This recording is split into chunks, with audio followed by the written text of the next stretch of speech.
Hello guys.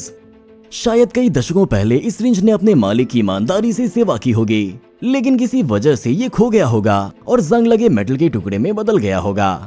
इस video में हम इसे सही करने और दूसरी जिंदगी देने की कोशिश करेंगे।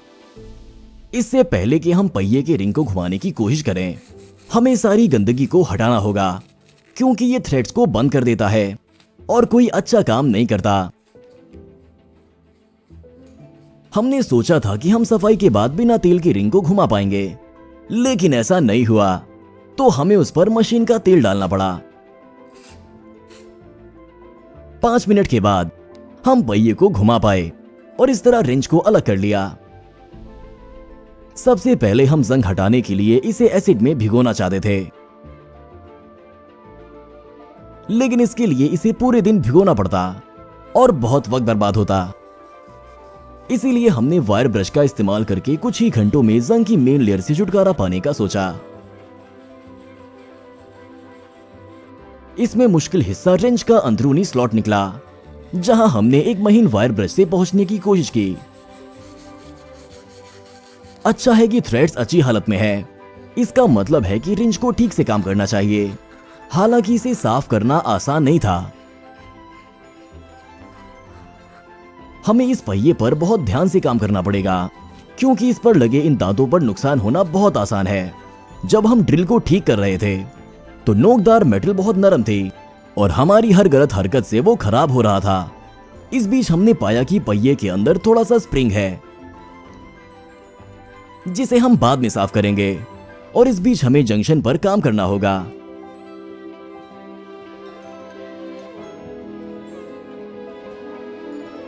खैर, जंग से रिंच की शुरुआती सफाई पूरी हो गई है और अब हैंड ब्रश काम नहीं करेगा।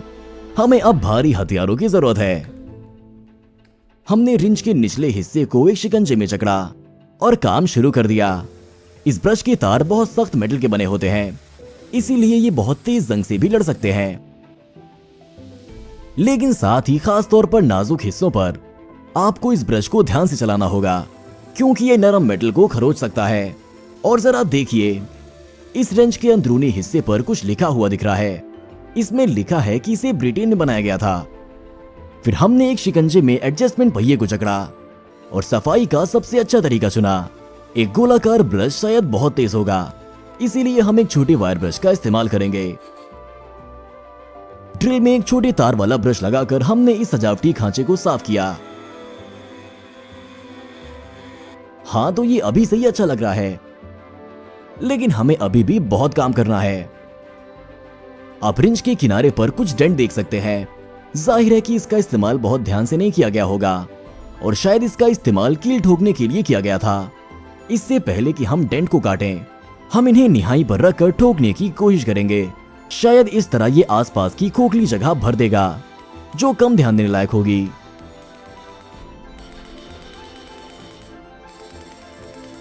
और इससे सच में मदद मिली।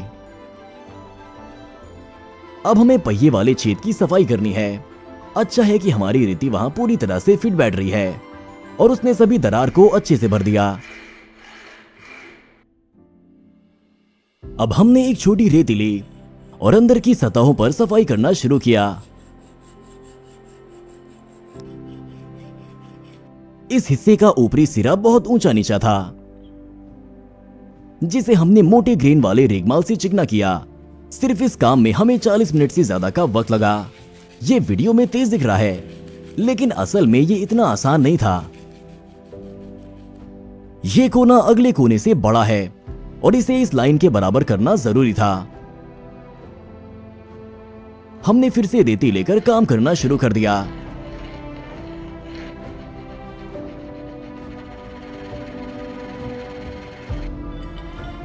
लेकिन पता ये चला कि इतना काफी नहीं है, क्योंकि रेंच में 2 हिस्से होते हैं।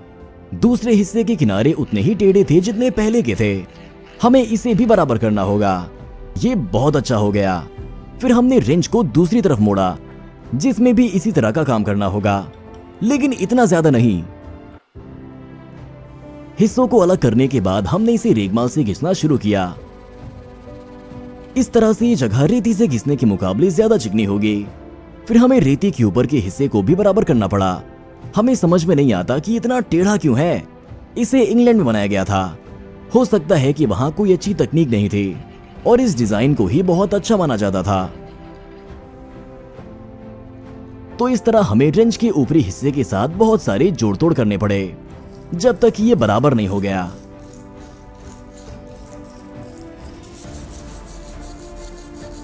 इसके बाद हमने रेंच के किनारों को देखा और बहुत ज्यादा डेंट देखकर डर गए। आपको क्या लगता है कि इसकी क्या वजह हो सकती है?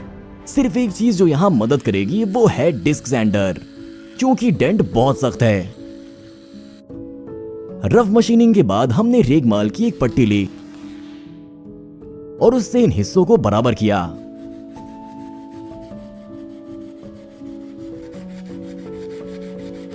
इस काम के दौरान बहुत सारे मेटल के छीलन बनते हैं और अगर आप इन छीलन को लेकर एक मोमबत्ती की लौ पर बिखेर दें तो कतरे गर्म हो जाते हैं और तेज चिंगारी बनकर उड़ते हैं। हमें लगता है कि फुलझड़ियां इस तरह से ही बनाई जाती हैं। आप माचिस की तीली के साथ भी ऐसा ही कर सकते हैं। बस इसे छीलन में घुमाकर जला दें।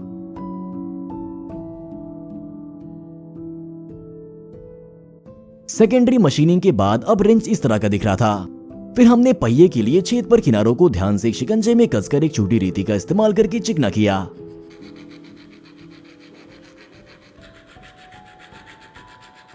इसको और भी आसान बनाने के लिए हमने इस तरह के रेगमाल टेप का इस्तेमाल किया।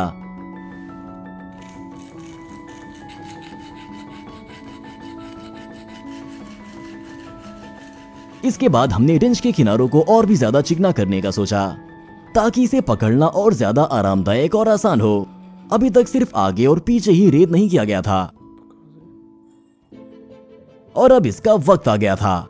एक सपाट सतह पर रेगमाल रखने से रेंच पर बिल्कुल बराबर चिकनाहट बनेगी। धीरे धीरे सभी खरोचों को हटाने के लिए मोटे रेगमाल से महीन रेगमाल पर जाना जरूरी है। उसके बाद सभी खराबियों को दूर करने के लिए ज्यादा नाजुक हाथ का काम करना पड़ता है।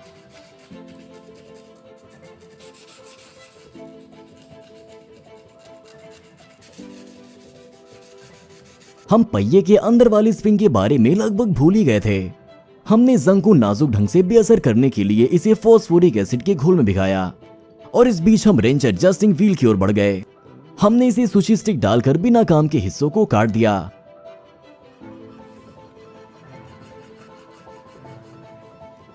फिर इसे ड्रिल में लगाकर हमने इसके खांचों तक पहुंचने के लिए रेगमाल का एक टुकड़ा लिया और बराबर से पॉलिश कर दिया और फिर रेती को एकदम सही एंगल पर रखकर हमने इसके किनारे को सही किया।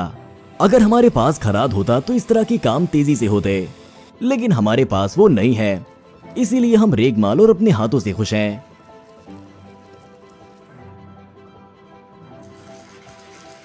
फिर हमने एक महीन रेगमाल लिया और छोटी खरोचों का एक खास पैटर्न बनाने के लिए इसे लंबाई में घिसना शुरू किया। आपको यकीन नहीं होगा, लेकिन फिलहाल हमारा इस रेंच पर काम करने का चौथा दिन है और अगर आप इस चैनल को सब्सक्राइब करते हैं तो हमें बहुत खुशी होगी और इस तरह आपको पता चलता रहेगा कि हम किस नए वीडियो पर काम कर रहे हैं।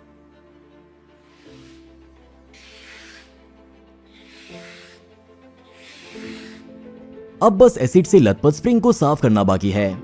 जैसा कि आप देख सकते हैं, ज्यादातर मेटल की सतह जंग से साफ हो चुकी है और जो जगह बची है उसे हम हाथों से हटा देंगे।